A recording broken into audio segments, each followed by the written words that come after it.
सबु किछि थिला ठीक ठाक हेले अचानक माड़ी आसिला दुखर कला बादल। खुशी मनाइबा पाई सांग साथी मेଳରେ जाइथिबा बेले दैव किंतु साथ देला नै।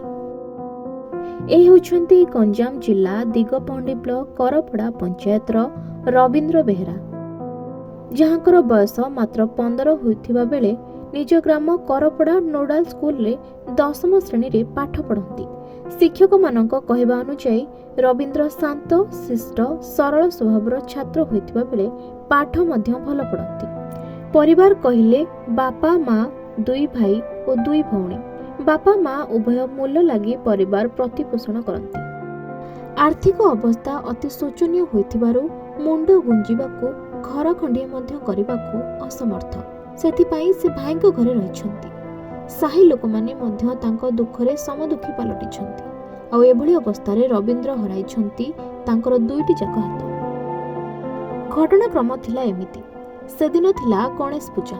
रविंद्र गजाननଙ୍କ पूजा निमंते सांग साथीଙ୍କ सह फूल तोलिबाकू जाइथिबा बेले गछलता मध्यरे अदृश्य भावे ओहଳି रहिथिला इलेक्ट्रिक तार। तारटी दृश्यमान हेउनथिबारु रविंद्र जानि न पारि हठात तारटीକୁ 2 हातरे धरि ଦେଇଥିଲେ। फଳରେ सेठारे तांकर 2 हात पड़िजिबा जोगु से गुरुतर हेबा सह चेताशून्य होई पड़िथिले। संगे संगे सेठारु पड़ोसीको सहायतारे ब्रह्मपुर एमकेसीजी मेडिकल निया जाइथिला। हेले डाक्तर मानकर बहुत चेष्टा सत्ते मध्य रविंद्र को तांकर 2टी हाथ हराइबाकू पड़िला।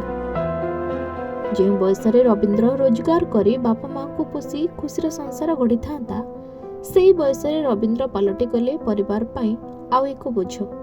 यहाकू नहीं दुखरे भांगी पड़िछंती परिवार वर्गों ठारू आरंभ करी साही पड़ोसी स्कूल शिक्षक शिक्षयित्री और ग्रामवासी। करपड़ा नोडाल स्कूल रो सभापति ऋषि प्रधान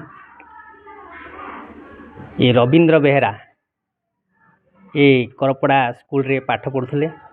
से गणेश चौथी दिन तांकर हाथ 2टी करेन्ट द्वारा हाथ 2टी कटि जाइथिला। सरकार ताकू किछि साहाय्य सहयोग कले आमे बहुत खुशी होइथान्तु। ए स्कूल रु किछि साहाय्य दिया जाइछि, ताकू बही पुस्तक और अन्य किछि साहाय्य दिया जाइछि। किछि दुर्भाग्यवशतः गत गणेश पूजा दिन पिलाटी विद्युत आघात 2टी हाथ नष्ट हो जाइछि। एथिपाई आमे गुरु छात्र कल्याण पांठी तरफरु उपयुक्त साहाय्य नहीं किछि आर्थिक साहाय्य से पाइछि। आगामी हाई स्कूल वार्षिक परीक्षा रे पिलाटी परीक्षा रे उपस्थित होगा पाई आम एक स्क्राइब रो व्यवस्था करिछु। यह बोर्ड माध्यम रे स्क्राइब उपयुक्त समय जोगाई देबु। आ पिलाटी उक्त परीक्षा रे संपूर्ण सफलता सह उत्तीर्ण लाभ कले आमे खुशी होबु। जगन्नाथ प्रभु ताको यही आशीर्वाद दियंतु, तार चलापथ कुसमित हो आ सी सुस्थ सबल होई आम सहित जीवन निर्वाह करू। नमिता बेहरा। तुमर गाँ ना करपड़ा। से पिला कौन हे तुमर? रविंद्र बेहरा मो पुओ। कौन है फूल तुलिया को जाइथिला। आछि तार थिला जाने आ हाथ लागिला। हाथ 2टा बरमपुर नेले। हाथ 2टा कटि गेला। आछि पिला खाइबो केंदी करिवो केंदी आ केंदी ताको पाठ केंदी पढ़िवो। सरकार किछ ताको साहाय्य करियार अछि। पिला हाथ पोड़ी जाइछि, कटि जाइछि हाथ। केबे ला सब? 6 मास हलानी।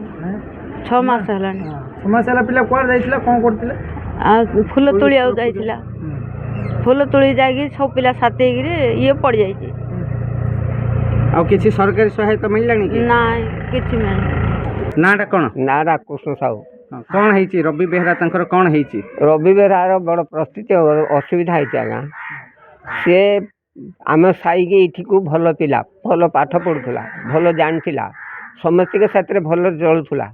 भगवान कृपारू गणेश मूर्ति गोटे तैयार कले। छोट छोट पिला होकर 2टा मूर्ति तैयार कले गणेश मूर्ति। से माने ये पूजा बसईकरी फूल जाइला, गछ को जाइला, वाइंड लाइक छिड़ी पड़गला।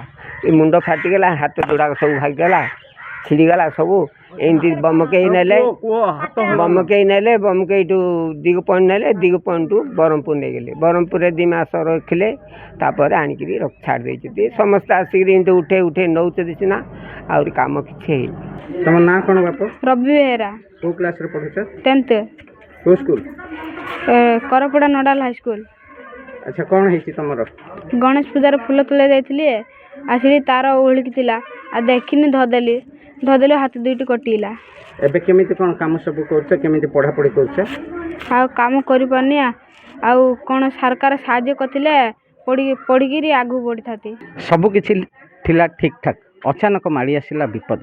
ବର୍ତ୍ତମାନ ମୁଁ ଅଛି ଗଞ୍ଜାମ ଜିଲ୍ଲା ଦିଗପହଣ୍ଡି ବ୍ଲକ କରପଡ଼ା ପଞ୍ଚାୟତର କରପଡ଼ା ଗ୍ରାମରେ ଏବଂ ଏଠି ମୋ ସହିତ ରବୀନ୍ଦ୍ର ବେହେରା ଏବଂ ତାଙ୍କ ପରିବାର ଏବଂ ସାହି ବାସିନ୍ଦା ସମସ୍ତେ ଯୋଡ଼ି ହୋଇଯାଇଛନ୍ତି।